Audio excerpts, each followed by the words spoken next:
The other big thing that he did was, as he was spreading Marxism, he really was one of the people that encouraged Bavarian socialism. And this is important because it led to the rise of Hitler.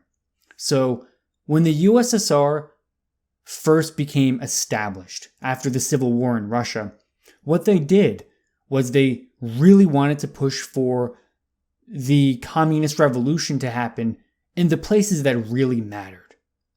They acknowledged that Russia was like this backward country that didn't really have a lot of power. It had a lot of manpower, but it was like, so what? It just wasn't that important on the world stage. It wasn't a great power. It wasn't a France or a Britain or a Germany. Now, Germany was the big seat of industrialization. It was one of the most industrial nations at the time. And the real goal of the Marxists was to spread internationalism and communism to the most developed country they could. That was the goal. And when they did this, when they encouraged all this revolution, they didn't get all of Germany, but they got Bavaria. And Bavaria was, for a little while after World War I, an independent nation state. But there was some backlash there, because what ended up happening was you had a reaction. And that reaction gave rise to like all of these right-wing extremist groups. Because all the people living in Bavaria at the time, they hated communism. They saw the horrors and the censorship and the starvation. There are so many horrible things that go on in communism.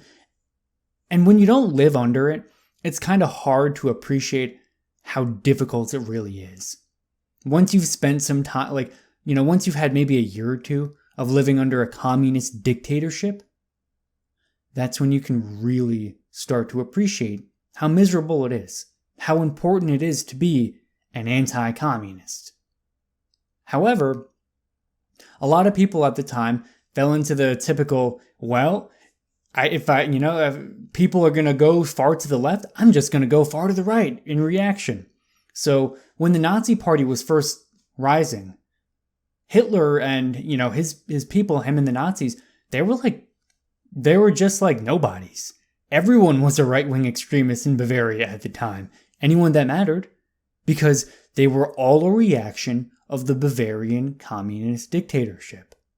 And without Trotsky, that Bavarian socialist state probably wouldn't have happened.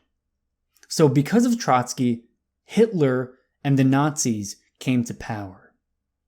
Now, it doesn't, of course, there are a gazillion little things that happen in between, and there's no way he could have known that. But it is something that he indirectly played a really big role in helping along. Now you have to wonder, there were a bunch of other right-wing extremist groups. The other big faction was the fascists. And Hitler was different because he put the ethno-nationalism idea on top of fascism. And other fascists were just like, we're about state control and right-wing authoritarianism. We don't care what your race is. And Hitler was, he was the ethno-nationalist fascist, the Nazis. So it's just really interesting to see, because you have to wonder, what would have happened if Bavaria had just been able to not suffer through communism? Maybe they would have been able to not have a Nazi party ever. It could have happened. And you really have to wonder, what would have happened? Maybe things would have turned out a little bit better. Maybe World War II could have been prevented.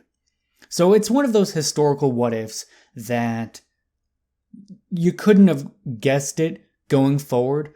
But looking back, if Trotsky had not been such a proponent of spreading communism to Germany, there may not have been a Hitler.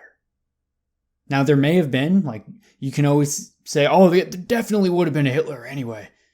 Maybe. You can make an argument, but anyway.